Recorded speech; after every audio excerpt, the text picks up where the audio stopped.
Welcome back. It's Swing Pass Wednesday, April 19th. We've got some fresh off-season news just before the start of the 2023 season, as well as some reactions to a bunch of player chatter, thanks to Daniel Cohen's article that came out earlier today on the AUDL.com website. I'm Adam Ruffner. Let's get right into it. Yesterday, the Atlanta Hustle announced the signing of former All-AUDL star, the 9th leading goal scorer in league history. Misha Freystaetter will be joining the team for this year. He has been a 6'7" dominant force whenever he's been available, but he hasn't been in the league since 2019. There's been a little bit of speculation if he can catch up to speed, but Evan Lepler reported in an article, also available on the AUDL.com, that the coaching staff of Atlanta and the players also have just been so impressed with Freystaetter's ability to step right back into action. He looks every bit himself coming back to the game. It's just a huge addition for a Hustle team. I think you and I were already excited about heading into this year. They have a lot of solid pieces. They were already a large lineup to begin with. You talk about Brett Halsmeyer, Dean Ramsey, Michael Fairley, the return of Jakeem Polk from injury after he missed the 2022 season. A lot of big boys, a lot of big bodies. And now they add maybe the biggest body and biggest presence to ever have played in the league in Freystaetter. I mean, you talk about some of his numbers. He is 9th all-time in total goals, as I mentioned, 7th all-time in goals per game. He'll be the 3rd highest active player in goals per game, trailing Cameron Brock and Quinn Snyder by a couple of percentage points, tenths of a percentage point, excuse me. He has the most goals in a single season in 95 that he scored in the 2016 season, which a number he got by scoring 13 in a game to close out the season. Now, the Cannons were feeding him a little bit in that matchup. But anyways, it stands to bear that everyone knew the disc was going to Misha. Nobody could stop him. He was a first-team unanimous selection for All-AUDL in 2015 and 2016. In 2017, he actually spent 2/3 of his points on the Cannons, one of the best Cannons teams ever. Almost challenged Dallas in the playoffs that year in the South Division. He spent a bunch of time on defense that year, got 17 blocks, was a huge presence in coverage. I'm starting to ramble, but like this is just it's a big resume. Huge utility piece. I mean, you can line up Freystaetter anywhere and he's going to make plays. Yeah, oh, for sure. I mean, he's 6'7" and probably like the best big that plays like to the fullest extent of his height that we've seen in the entire league. I mean, 95 goals is the number? That's the record-setting number in 2016. Like, 95. I mean, 2016 was before my time, but like from what you remember, were those goals like it wasn't all just like them throwing it up to Misha, right? Like I think he is like a very smart and like opportune deep cutter in addition to just being like a force downfield, right? But like you have that outlet of like if things are clogging up at all, just like chuck it up to Misha and like you're probably going to be fine. I mean, look, there's no doubt about his physical traits. As you say, he stands at 6'7". He's remarkably quick. He's got great footwork for his size. But I think what often gets overlooked with Freystaetter is all of the other ultimate skills that he brings to the package. He's actually a really good thrower under duress. He's one of those players, too, where because of his size, a lot of play gets allowed around him that other players maybe wouldn't. Like, if physicality is allowed when defending him that other players don't have to do with, he shrugs that kind of stuff off. Again, he's known as being the main target, so defenses more than usual will just scheme against allowing him to get the disc.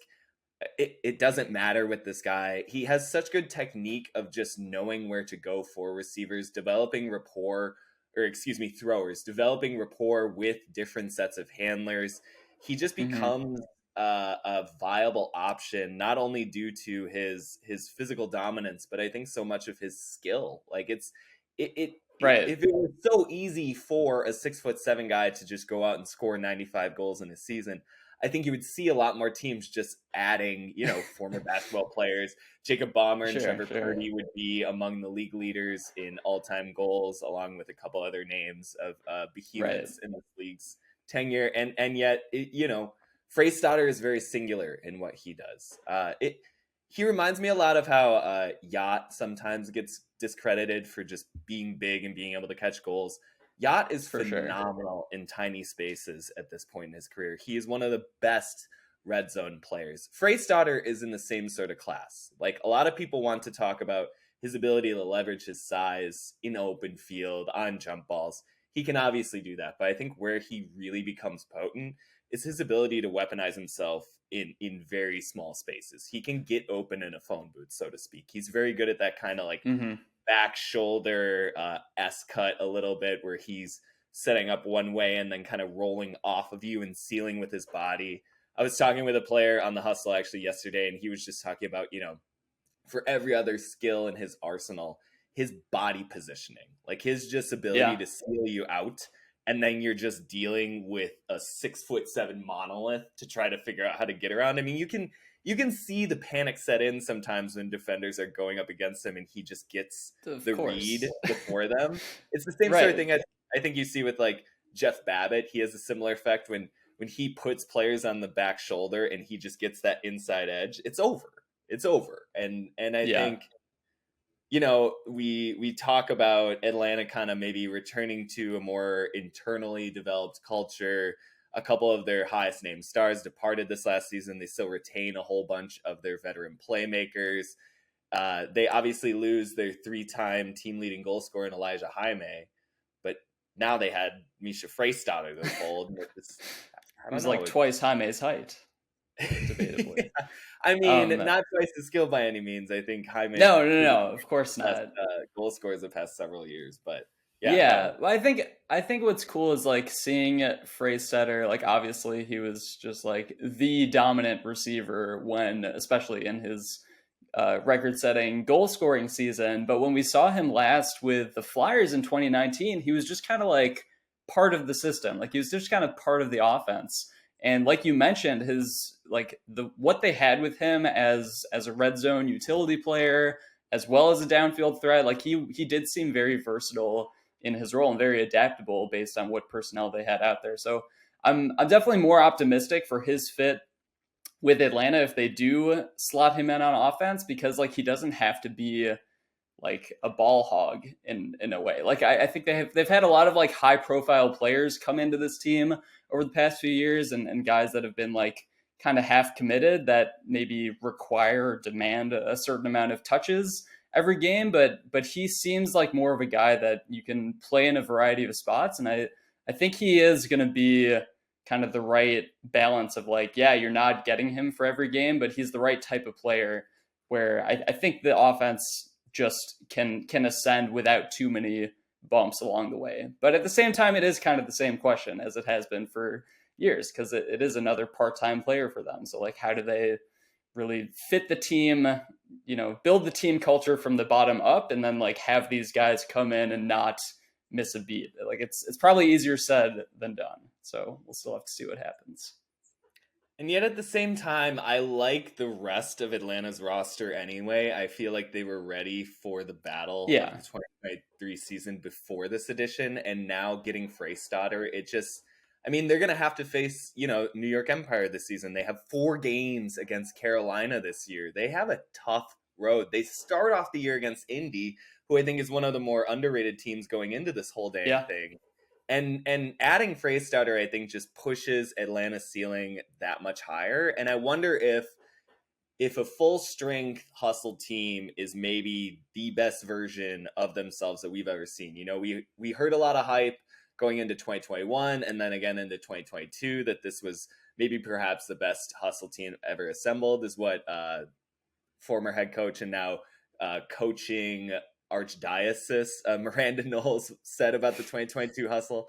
I wonder if now with Freystaetter on board, if this is maybe the fullest form Hustle we've seen, because I think back to kind of maybe the pinnacle victory that's happened for Atlanta the past couple of years, and that was that Week 8 home win against the Empire. And Mm-hmm. with Freystaetter on board, it just feels like Hustle can kind of go back to that blueprint, excuse me, of playing big boy ultimate, of kind of relying on their set of guys to make the big plays in the big moment. And I just see that as like the most fully realized version of Atlanta. They love the long ball. They love this stuff. And Freystaetter's just going to enable them to Right. do that sort of thing even more. Yeah. No, for sure. I mean, think if they Fredo throwing to Freystaetter, oh if yeah, well, and Bobby Lay too. yeah, It's the we already we're have a reigniting the connection. Bobby Lay. Yeah, exactly. So it's like, yeah, on paper you have what looks like a very strong recipe for a dynamic offense. It's just going to be like, how often can they play at their fullest potential? Like there was that game last year, we saw Atlanta just take over against Austin when they hosted them in Atlanta, and it just looked like one of the most unstoppable offenses in the entire league. But we never again really saw it after that. Right. So I think the consistency is it's going to kind of be the same question this year with these new pieces coming in. How often can they hit their ceiling? And will they peak at the right time is really what it's going to come down to. Because this playoff race, man, like it seems like so much of a toss up right now for, I mean, maybe not the playoff seeds, but like no one's going to want to face any of these three teams in the South Division playoffs, right? Like, well, and it's about avoiding that first game too. Like I think that right. we've kind of agreed that Austin, Carolina, and Atlanta are the heavy favorites to take the 3 seeds in the South. But whoever gets that first seed, whoever gets a home game and the ability to avoid one extra just bruising opening round playoff game against whoever gets the 3 seed, like that's going to be really important. That's going to be really, really important because it's going to be at that time of the year where so much of this stuff depends on healthy rosters, full availability, finding the rhythm at the right time. I mean, that's going to be the difference between Austin, Carolina, and Atlanta. Like, talent is out the window. These 3 teams look like they are just ready to match up with each other. It's going to come down to all that intangible nonsense, all that mess. Well, I can also kind of see the 2 or the 3 seed in the South, if they can get to championship weekend, because they'll have 2 playoff games to do it. Like they'd head into championship weekend with a full head of steam. And like that team, if it is Carolina or Atlanta, like we're expecting Austin to get the 1 seed at this point. But if Carolina, Atlanta emerges from the South and they go toe to toe with New York or DC or Colorado, like that is really anyone's game. It's feeling more and more like the South Division has a true contender for whatever team makes it out. Yeah. Although I worry a little bit about the week in, week out, up and down with the South Division variants, because I think those other Texas I mean, the regular season have a little bit of a matchup problem with like an Atlanta lineup running Freystaetter and Holzmeyer and all these gargantuans at you, right? Yeah. No, for sure. Do you think I can't wait for the season to start already. I just want to like see this stuff happen and unfold. There's been so many huge moves. I think it's fair to say that this offseason is the most expansive star movement offseason we've ever witnessed. I mean, Pavel Giannis, Thomas Edmonds, Joe White, Joe Merrill, Misha Freystaetter now. You got Christian Johnson joining Chicago Union, which we haven't had a chance to talk about in this show yet. That stands to be a pretty significant ad. I know I'm missing like half a dozen others. Andrew Roy going to DC. I know I'm missing so much DC stuff, but you know, some of the Boston players even that have joined, like Rocco Linehan going to Boston. That's an exciting move. Like Elijah Jaime going to Salt Lake, Grant Lindsley going to Salt Lake. Like, yeah. You're on a roll. It's gonna be crazy, man. So let's go into the next. Colorado got the Dallas guys too. Kai Marshall is gonna be pretty good out west. He's one of those dudes who I'm really excited for. Plus, like Evan Lepler had a terrific piece last week about all of the comeback players this year, all the players who missed basically the entirety of last year coming back, and it's really a reminder of how much talent was absent from last year's amazing campaign and how much, I think, more excitement there even is this year. You're talking about multiple legends returning to fold and like Travis Carpenter and stuff, and some of the biggest playmakers in Jakeem Polk. It's It's wild. Actually, on that Polk note, we have to mention the possibility of just like a pure big Atlanta hustle line, right? Like Freystaetter, The Holzmeyer, jumbo Dean lineup. Ramsey, Michael Fairley. Those four guys, all 6'4" or bigger. Jakeem Polk is not short. Fill it out with two more guys. It's just no one's gonna have anywhere to look. Like you just everywhere you look, there's gonna be a hustle player. Yeah, I want just that. go block out the sun at that point. Yeah, exactly. Well, I've been trying to inartfully transition to our next portion of the show, which is talking about the article that you released earlier today on the AUDL.com website, Player Chatter, something you're going to be doing each week, which is collecting different thoughts from some name sources, some anonymous from around the league, just sort of getting some trash talk going, I think, a little bit, just getting a little cooler talk generating. Yeah. So we each went through and pulled out 3 of our favorite quotes. I'll let you take the first one as it's your piece. So please let us Sure. kick off with a little bit of chatter about the 2023 season, 9 days away. Yeah. And just for a little bit more context, so we're going to be sending out a survey to players every week. This one had, I think, 4 prompts on it. 4 prompts and then like an open-ended one. The questions were, what's your hot take? Who is the league sleeping on this year? Hot takes. What's the vibe on the team been like this preseason? And then comment on a matchup that you either love or hate.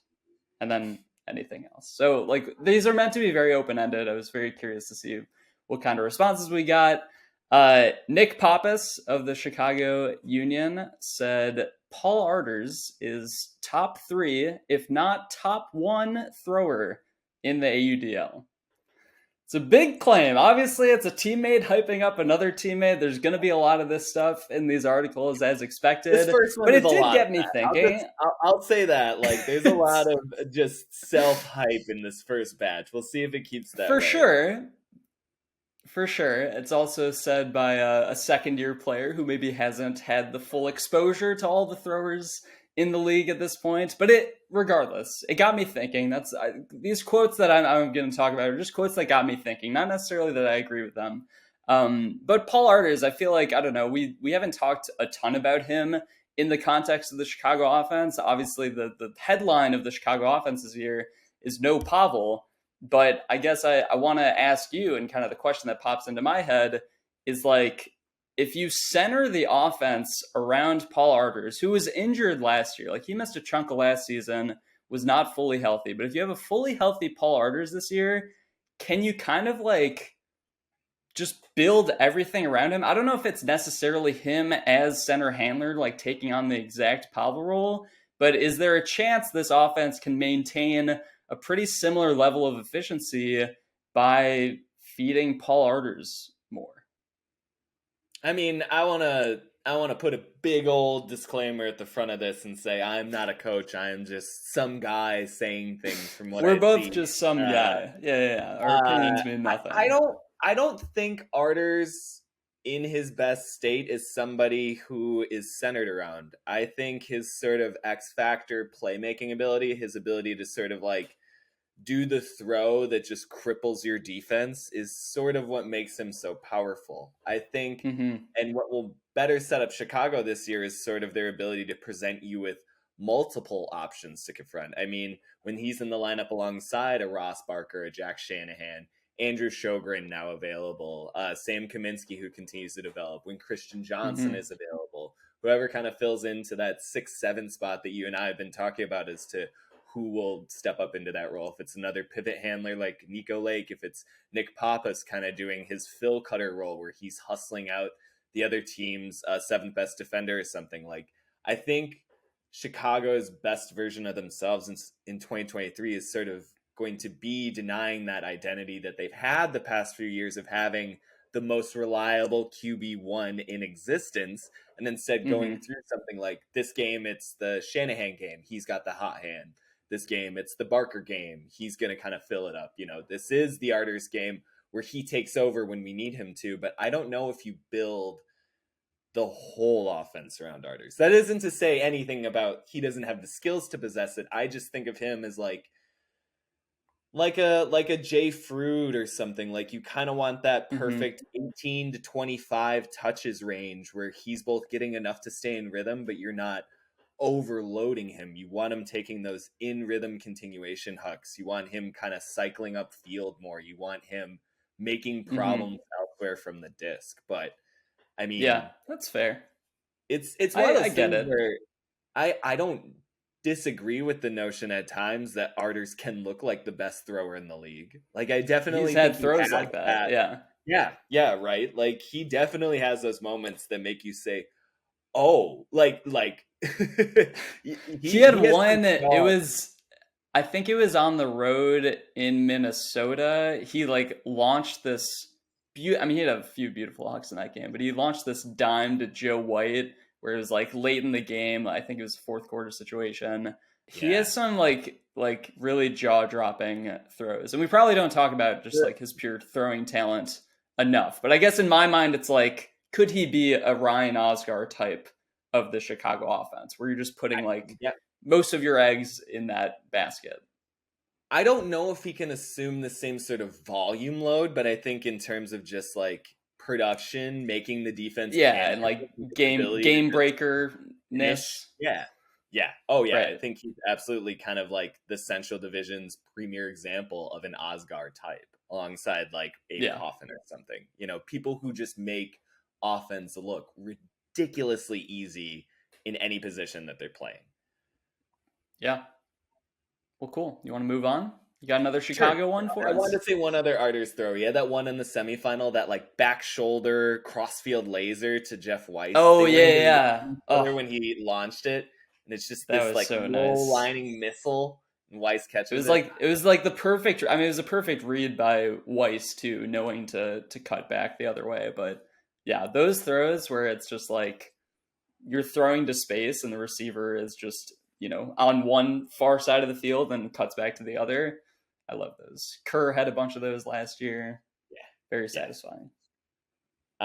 We'll stick with the Union. I gotta give a shout out to Ross Barker for coming. I don't know if he came up with it, but he did say it in your article. One of the best nicknames I've heard in a minute. It's a great Andrew one. the Taxman Sjogren. Whether you like it or not, the Taxman always collects. And It's so like good. Well said. it's just thank you, Ross. That is one that I gotta praise you. I gotta send you like a 6-pack from Wisconsin or something, buddy. No, we talked about after the All-Star game. We talked about then when he signed with Chicago. Sjogren is one of those guys who I think gets the bad rap that he's one-dimensional, right? Like he just goes out there, runs around, scores goals. And while he hasn't necessarily shown a huge throwing depth yet, he doesn't make mistakes. And his value as just a churning wide receiver, I think, is really understated coming to this Chicago team, right? Like he's put up the second best receiving stats behind Ben Yacht the past 2 years as Detroit's basically first and at times only option on offense. He's Yep. had the singular responsibility for downfield production at times and had to take the opposing team's toughest matchup 9 times out of 10. He now goes to a Chicago offense that features Ross Barker, Paul Arters, Jack Shanahan, Sam Kaminsky. In short, Christian Johnson. In short, players who other opposing defenses have to game plan around, which is going to give Sjogren even more leverage in his one-on-ones. And as we saw at All-Star Weekend, if you don't put someone on him who has been doing their cardio recently, it's no fun. Like, it's no fun following Andrew Sjogren around. He is going to just run you down like a tax man. Like he's just going to collect. He's got receipts. He's going to keep running it down. He's going to score 5 goals a game as he has the past 2 seasons. Like he's going to be a problem in the Central. And I think a lot of teams stand some time to consider what Sjogren is capable of when Union are at their full force and you got to worry about all these other options, right? I think the All-Star game is like the perfect example of this quote in action, where it's like, I mean, the All-Star game is always an interesting time because you get players from teams that like generally aren't as competitive, or if you have a guy like Sjogren where it's like, yeah, he's putting up insane stats, but it's because he's the only option they have as a downfield receiver. Let's see how he does when you throw him in with all these other top talents from around the league. And sure enough, he scored, 4 or 5 goals in the game, like among the game leaders. I think he is And probably just, one of the more...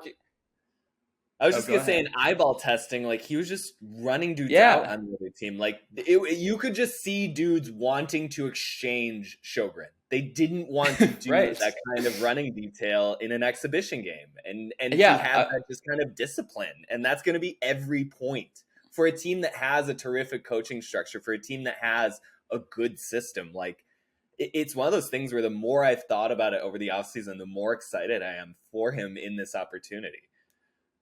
I think he's kind of like a Cam Brock type, where it's not like the flashiest of movements. It's just like eventually he's going to get open because he doesn't really stop running. And Cam Brock, on the other hand, had a very quiet All-Star game, which is fine. Like, it's expected. It's not, like, not everyone could shine.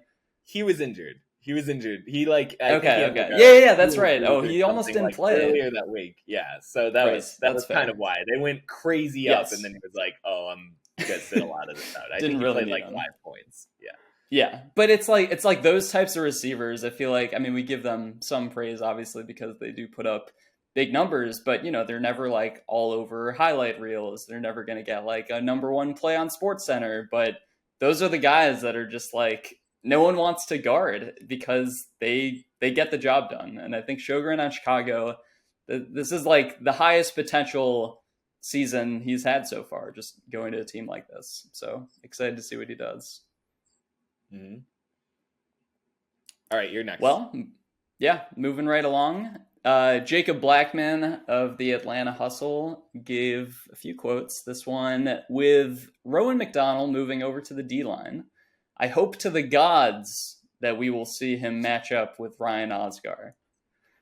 Look, MVP versus MVP, those matchups don't really happen around the league just because historically our MVPs are typically on the offensive side. But he's right. This is a great opportunity with Rowan moving over. It does just kind of raise the bigger question of like, what exactly is DC's approach to Ryan Osgar and the rest of New York Stars going to be this year? They seem to have a pretty good answer to that in the East Division Finals last year when they used a combo of Jasper Tom and David Cranston down the stretch. I think Cranston, especially, Osgar mentioned as one of his tougher matchups.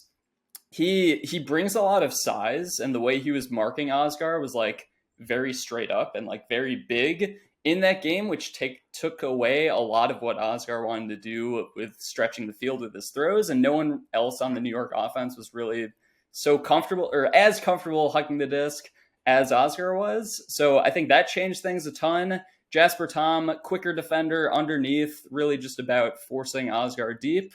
Rowan, I feel like, would be interesting because he kind of fits somewhere in between. Maybe he is a little bit quicker. But I think the bigger thing is just the idea of like DC is going to need to adjust their matchups against New York. They're not going to come out and have the perfect answer for every player right off the bat, but it's going to be these like in-game adjustments, like the fact that we credit 2 defenders with limiting Osgar in those East Division Finals. I think they might try other combinations. They might just stick with Cranston if he's got the hot hand and seems to be limiting him. So the question of like, can DC overtake New York? I think a lot of it is just going to come down to how these defensive matchups play out and what they can do to limit guys, especially like Osgar.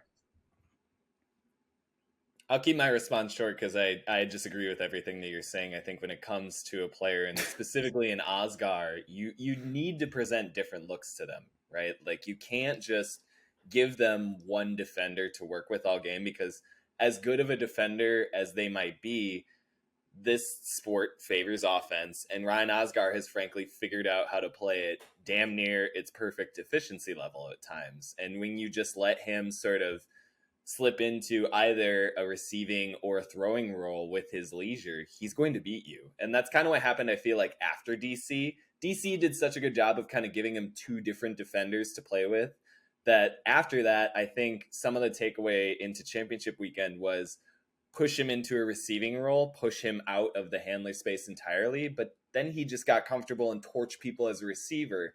in the semifinals Yeah. and finals.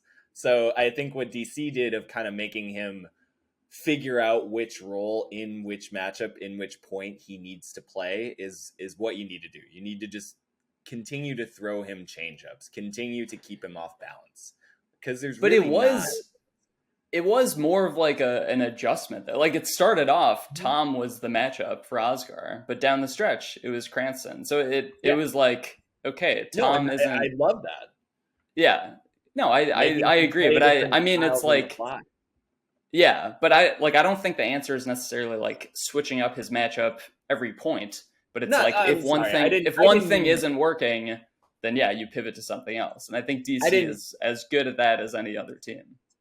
I didn't mean specifically every point. It's going to be much more of a feel call, but kind of sussing out where exactly you give him the B look, the alt look, the other thing, right? Because I think that's what you need to present Oscar with, is just making him think more, right? When he's just out there goofing around, he's stomping on people the past 2 seasons for the Empire, and you can't allow him to do that. Yeah, you're not wrong. And DC did lose that game, so did it work? I don't know. I think it worked insofar as New York wasn't running away. It worked as well as it could. Everyone else in the playoffs and in the back half of that season. So yeah, and kind of to this point, it works well into my quote that I'll pull next, and this is from an anonymous Philly player. Not enough teams make it to championship weekend. It's a disservice that teams like the Breeze don't make it. That's silly, man. Like, I'm sorry. That's silly. Like, the whole point of some of this stuff is that you have these almost unfair gargantuans you have to overcome, and these sort of larger-than-life rivals that have to be slain. I mean, what do you think New York went through with Toronto for several seasons? I guarantee you there were at least some New York fans at the later stages of the 2018 season wishing that the Rush were in a different division. But, like, that's the gauntlet, man. Like, yeah, the Breeze might have been the second best team in the league last year, and they didn't make it to championship weekend. They didn't make it to one of the last 4 spots. But, like, them's the breaks, right? Like, that's the way the cookie crumbles. I don't want to just, like, spin off into colloquialisms or whatever, but, like, yeah, man, like, there's not enough teams at championship weekend. It's the rarefied air at the top. You're one of the 4 best teams. That's the point. Yeah. It's less of an issue. Like, I don't, expanding championship weekend to like 8 teams or something doesn't really make sense. The only thing that would make sense, an algorithm. I don't want like an algorithm or something. No. The only thing, widespread chaos. The only thing that would make sense in the future is if we had playoff seeds compete cross divisionally, and that's just like it's a cost thing that teams like, it's all based on travel and like what's easiest. Like right now, where we are in the league, teams are only going to play, like they're going to mostly play in their divisions. But I do think the league can reach a point one year where, DC gets, I don't know, whatever seeded it, like a wild card spot or something, and then gets paired up with the top team from another division in the first round of the playoffs. And like, we have more of a full playoff picture where teams are going cross divisionally. But until that happens, like, yeah, it's but then tough. How do you reseed after that? If the entire opening round is wild cards interdivision, how would you then just say like they had the least point differential, so they'll go against the team with the most point differential or something? Like, do you reseed? Well, no, I'm just saying you structure an initial playoff bracket based on regular season finishes, like any other sport, like the NFL does. And if 2 teams are tied for a record, we'll use the same tiebreakers. And then kind of have like conferences instead, like group 2 divisions together and have a conference that they play through. Yeah, something like, yeah, right. I mean, you could do it that way. Okay. I mean, yeah, I feel like that. I'm a little bit more in that favor. I thought you were just talking about almost like total pandemonium of like there's top 4 seeds and then the rest of the seeds almost like play into those. Like, no, yeah, I mean, I haven't thought through the specific structure, but probably not that. Something relatively simple and known in other sports is probably a good starting point. I guess I'm such like a traditionalist or something, or I just appreciate the ways in which rivalries build. Where like I Sure. think it's the burden of the Breeze and their whole kind of narrative arc to overcome the Empire. Like I feel like it would be weird if they just sort of went around them. Like I think of some of my other favorite rivalries in other sports, it's about getting past the team that you couldn't for forever. I mean, hell, that's the Yeah. Michael Jordan story in a nutshell with the Detroit Pistons and like the Celtics before that is bang your head against the other great teams. Like I don't Sure. know. I don't just want it to become kind of like what college football is, where it's all this like kind of abstract metric algorithm stuff that tries to determine like the strength of a Yeah. team given like output and strength of schedule. Like I want the head to head. I want to see DC release and I overcome the Empire. Like I want I do that. too, but I also wouldn't be opposed if there was some format that allowed DC and New York to meet in the championship. Like I just think that would be fun also. Yeah. Right? I Or mean, at championship weekend. abstractly, yeah. I mean, if they're, I guess the alternative of if it got broken finally in the championship game, like if DC Yeah. finally got the monkey off their back against New York in the Right. championship. But like that's it. great That's the too. only outcome you could shoot for that I think would be better than like East Division final DC New York. That's sort of just been this culminating thing for the past several seasons. Yeah. Whatever. All right, we'll move on. Move on to another top team. This is very on topic. A Pittsburgh Thunderbirds player, anonymous Pittsburgh Thunderbirds player, commented on, I think Carolina has as good a chance to take down New York as DC. Joe White is much more dynamic than Henry Fisher for O-line. Ben Snell and Liam Searles-Bose add size and plus matchups to their D-line, and all their guys have years of past chemistry that can't be overstated. I certainly wouldn't want to meet them in the playoffs. You know, some of it is questionable. The comments about like the Joe White versus Henry Fisher, I don't want to dig into too much. Joe White, I think you just have a lot more variance, as we saw with some of his spot starts for Chicago last year. Henry Fisher, I think his presence is absolutely going to be missed for Carolina this year. Isn't Henry but Fisher, I guess I was just gonna say, isn't like Henry Fisher the third most efficient offensive player over the last 3 seasons, behind like Solomon Rushmeyer Bailey and like Anders Young? Is that right? Yeah, it's something that might like be right. that.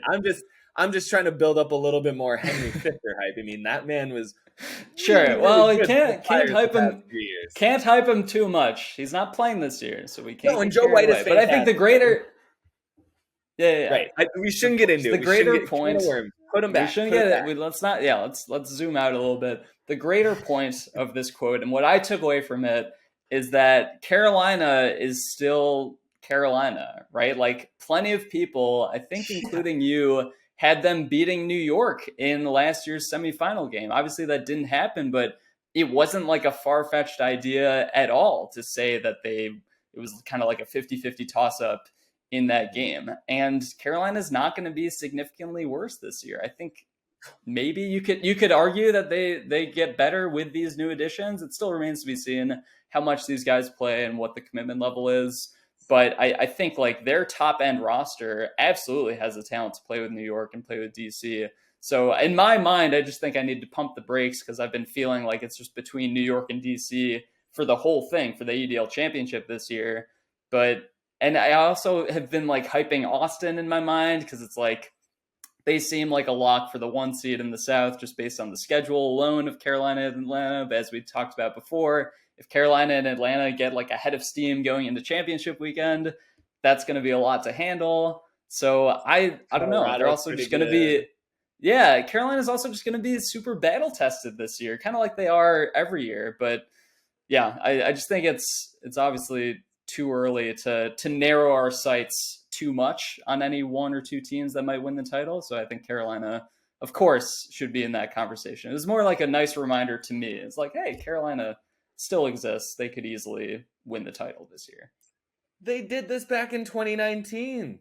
They had lost Jonathan Nethercutt and Jack Williams went to New York, and there was a couple other pretty seismic shifts that I'm forgetting about off the top of my head. And then, they added Eric Taylor and Henry Fisher and Saul Yannick and that cut championship crop that they put in and sort of reignited this new era of the last 3 years of just adding on stock of some of the best rookies year after year. They'll probably do it again this year because that's what Carolina is known for. And you're absolutely right. I mean, they're the freaking Flyers, man. Like, they're kind of like the Spurs at this point. They just reload. You have to take them as a championship level team or they will just run you out. Like, another one of the quotes that you had in your player chatter article is that nobody on Carolina is fun to guard. There's not a fun matchup on that team. And you look at that offense, I mean, they lose Henry Fisher, who might have been their fastest player, and they're still like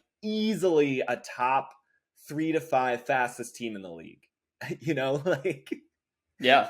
Well, and it's a healthy, presumably healthy Youngst this year, too, who didn't play barely at all with them last year. It's like him, AD, Alex Davis, who almost led the league last year in goals, who has been hitting the weight room this offseason, so might be in even better shape this year. I mean, one of the things we haven't really touched on is that Carolina won the 2021 title, and that was like as a team that had a whole bunch of veterans that were obviously like the foundational pieces, and D-Rich and Justin Allen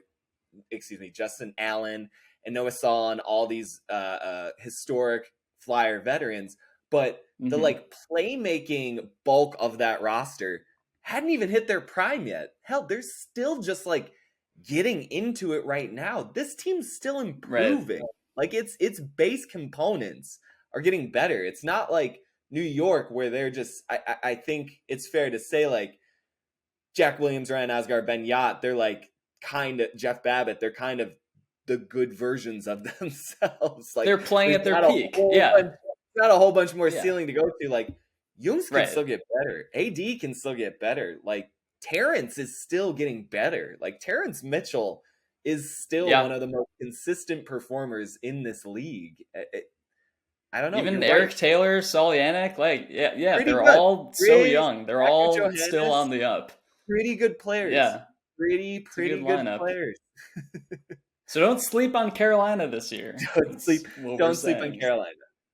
Yeah, I've got them 4, I think, in my power rankings, and now I almost want to bump them up a notch or 2. Wouldn't blame you at all. Speaking of a team that I would like to see, I think, a little higher in the standings, but I'm just not there yet because I need them to have like a quality win. Philadelphia, a member of the Phoenix, talking about their own team, saying, quote, "Good luck to anyone guarding James Pollard and Greg Martin this year," unquote. And, you know, they are two, I don't know if they're roommates, but I definitely know that they're training partners. And they're two people who just continue to level up almost together over the past few years. You know, Greg Martin has long been an athletic playmaker in the sport. I think people have seen his potential for a very long time. He's always been somebody who can just jump out of the gym, so to speak, and just has eye-popping playmaking ability. And same with Pollard to a certain extent, too. I think even as a puller, you saw the potential there for his deep throwing capacity. You could see just his disc hawking ability. And then last year, obviously, it all coming together as he won the league's most improved player award. These are two guys who I think who are still exploring what their ceiling is. And you saw in the first half of that playoff game against DC when they don't make turnovers, when they don't kind of beat themselves, they can go off against people. Like they can just start kind of playing almost a NBA Jam version of Ultimate where it's so like wide open spaces. It sort of redefines, I think, a lot of the meta stuff we've been seeing more and more with teams going more small ball a little bit, like trying to work a little bit more in the red zone. With Pollard and Martin, it's just big show all the time. I mean, we have to reference the Ottawa game last year, right? I've pulled up the stats. James Pollard completed 8 of 9 hucks in that game. Majority to Greg Martin. Maybe all of them. Majority in the second half. Majority in the second half. And Pollard only completed 13 throws that game for 461 yards. That was an average of 35 yards per completion. Greg Martin, who was on the receiving end of a lot of that, scored 8 goals in that game, record-setting 658 receiving yards, and he completed 12 throws of his own. So I guess 20 total touches for Greg Martin in that game. 5 assists for Pollard, including the game clinching, the game winner, right? Pollard, yeah, just airing it out to Martin in double coverage. I mean, he was launching them. He was launching them, and it was just like it was inevitable every time the disc was in the air, and you saw Greg Martin on the receiving end. Didn't matter, double, single coverage, he was coming down with it. Yeah, air raid, like just absolute over the top monstrosity. Like, loved it. I need more of that. They're gonna be fun again. Philly, didn't you talk about doing like a ranking of like most fun to watch teams? We should do that before the season. Maybe come in the season. Is the watchability rankings. That is nice. the article I'm working on right now. So yeah, Philly's up there, I would definitely be a top 10 team. You know, they led the league in Huck completions per game last year, even beating out Colorado. Set, you know, the new league high as far as like most in a season or most highest average in a season, excuse me. So I only expect that trend to continue. I mean, Jordan Ryan's going into his second year of the season. He's their best deep thrower on that roster. Sean Mott's pretty darn good with the disc. Alex Thorne, I think, is set for a big season. He flew a little bit under the radar, I feel like, how we talked about the team last year, but obviously he has been known as one of the most natural throwers throughout his illustrious career. So I think he's set for a big year in Philly. Like, as we've been talking about for a while now, we like where Philly is trending. Just to get them, I think, a little bit higher in my mind, I need that win against DC. I need that win against New York. I need that Carolina they play this year. Yeah. They have a Carolina game. Win against Flyers. Win against the Flyers. That would do it. Hey, yeah, that would bump them. Big time. Now we're talking. Now we're cooking. All right, are we through chatter? Are we all chatted out? Yeah, I think I did. Yeah, we each did 3. Yeah. Yeah. All right. I'm good on my end. But everyone should read the rest too, of course, on the AUDL.com. There's a lot of fun stuff in there. There's a lot right now on AUDL.com. Also, I wanted to give a quick plug for anyone else who's stuck around this far into the episode. The AUDL app. Go out and download it right now. I'm not kidding. This is like me even without any of my announcer hats on or anything. Like, the updates and everything that have been going on with that have been incredible. You can pick your own favorite team. There's a lot more just ease of use. I think the UX design has been vastly improved. It looks great.